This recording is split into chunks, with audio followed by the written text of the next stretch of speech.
1492. Une date qui changera à jamais le cours de l'histoire humaine. À partir de ce moment de l'histoire, les événements vont se bousculer et vont transformer, pour le meilleur et pour le pire, la vie des êtres humains dans les Amériques, en Europe et en Afrique. Cette terre montagneuse au milieu des Caraïbes, où vivaient les Taïnos, n'était pas un reste. Qui étaient les premiers habitants de cette terre? Dans ce premier épisode de notre série sur l'histoire d'Haïti, nous verrons ensemble d'où ils viennent. Comment vivaient-ils? Nous verrons comment tout a commencé, et aussi, comment, et qui va tout faire basculer en 1492.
Les premières preuves de présence humaine dans les Amériques remontent à au moins 15 000 ans lors de la dernière période glaciaire. La théorie est que les gens ont traversé un pont terrestre entre la Sibérie et l'Alaska, connu sous le nom de Béringie, qui a été exposé en raison de la baisse du niveau de la mer. Ce pont terrestre reliait l'Asie et l'Amérique du Nord, permettant aux premiers humains de migrer de l'Asie vers les Amériques. Des découvertes archéologiques récentes, telles que les anciennes empreintes de pas trouvées sur la côte pacifique du Canada en 2018, suggèrent que les humains sont peut-être arrivés dans les Amériques plus tôt qu'on ne le pensait auparavant, peut-être jusqu'à 15 000 ans ou même plus tôt. Cependant, d'autres recherches et analyses sont nécessaires pour confirmer ces résultats et pour mieux comprendre l'histoire complexe et dynamique de la migration et de l'établissement humain dans les Amériques. Les premières personnes à migrer vers les Amériques étaient probablement des chasseurs-cueilleurs nomades qui suivaient des troupeaux de grands mammifères, tels que des mammouths et des bisons, alors qu'ils se déplaçaient à travers le continent. Ces premiers peuples possédaient de simples outils de pierre et comptaient sur la chasse et la cueillette pour leur subsistance. L'île d'Hispaniola, qui est maintenant divisée entre Haïti et la République dominicaine, a d'abord été peuplée par des peuples autochtones connus sous le nom de Taïnos. Le moment exact de l'arrivée des Taïnos sur l'île est incertain, mais on pense qu'il s'est produit, il y a environ 5000 ans, sur la base de preuves archéologiques. Des preuves linguistiques suggèrent que le peuple taïno pourrait provenir des peuples de langue arawak de la région du fleuve Orénoque en Amérique du Sud. Certains chercheurs pensent que la langue taïno a évolué à partir d'une langue arawak antérieure parlée dans la région. Des preuves archéologiques soutiennent également la théorie selon laquelle le peuple taïno a migré d'Amérique du Sud vers les îles des Caraïbes. Les fouilles de sites archéologiques sur les îles ont révélé des similitudes dans les styles de poterie, les pratiques agricoles et d'autres éléments culturels entre les peuples taïno et arawak d'Amérique du Sud. On pense que les Taïnos se sont progressivement installés sur les îles d'Hispaniola, de Porto Rico, de la Jamaïque et d'autres îles voisines. Certains chercheurs suggèrent que le peuple taïno est peut-être arrivé sur les îles en canoë ou en radeau, tandis que d'autres pensent qu'ils ont peut-être voyagé à pied sur des ponts terrestres qui reliaient autrefois les îles à l'Amérique du Sud. Les Taïnos étaient une civilisation complexe et sophistiquée avec une culture et une organisation sociale riche. Leur société était organisée en chefferies, chacune avec son propre chef appelé cacique, qui supervisait les affaires politiques, économiques et sociales de leur communauté.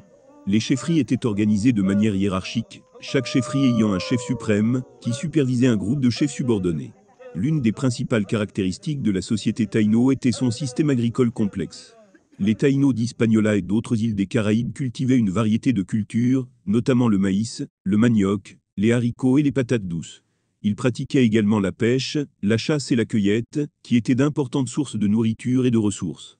Les Taïnos étaient également des artisans qualifiés, produisant une grande variété de produits, notamment de la poterie, des textiles, des sculptures et des bijoux.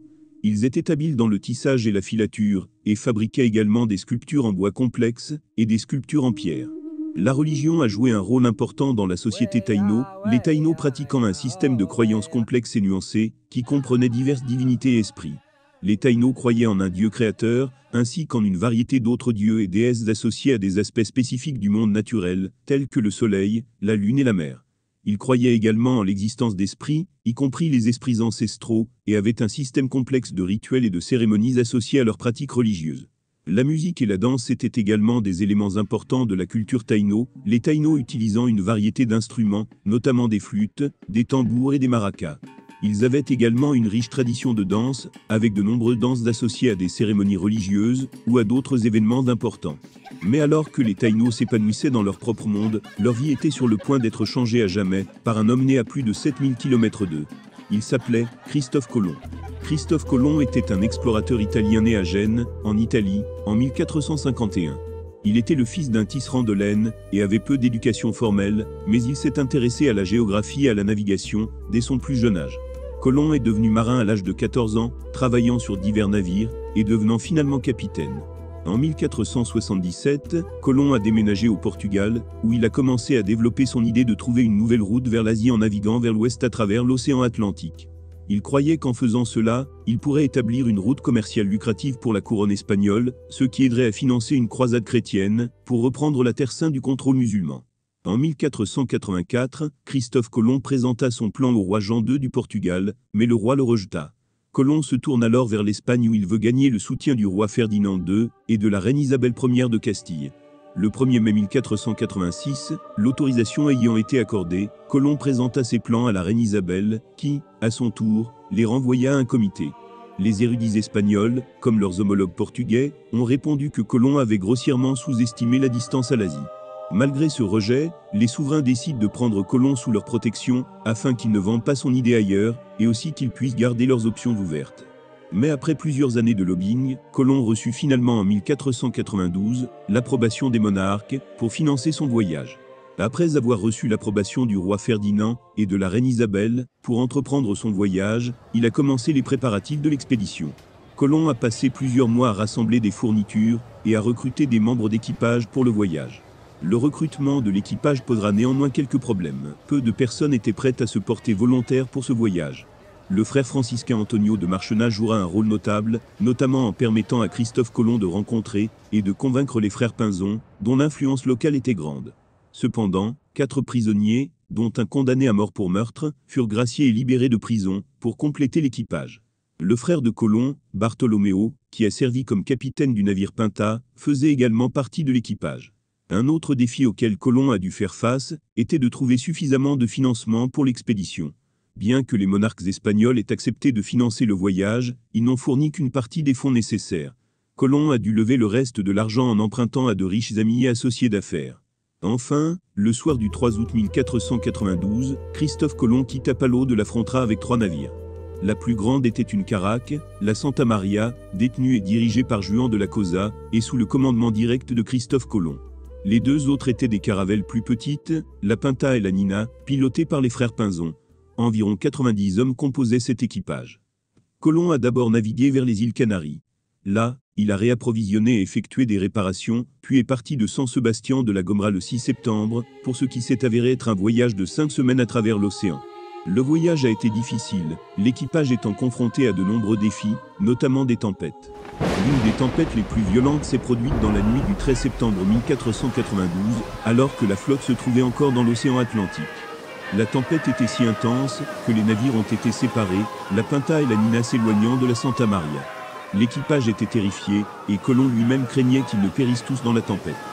Cependant, les navires ont réussi à survivre, et ils se sont finalement regroupés après le passage de la tempête. Alors qu'ils naviguaient vers l'ouest, l'équipage faisait également face à une lutte constante pour maintenir ses approvisionnements en nourriture et en eau.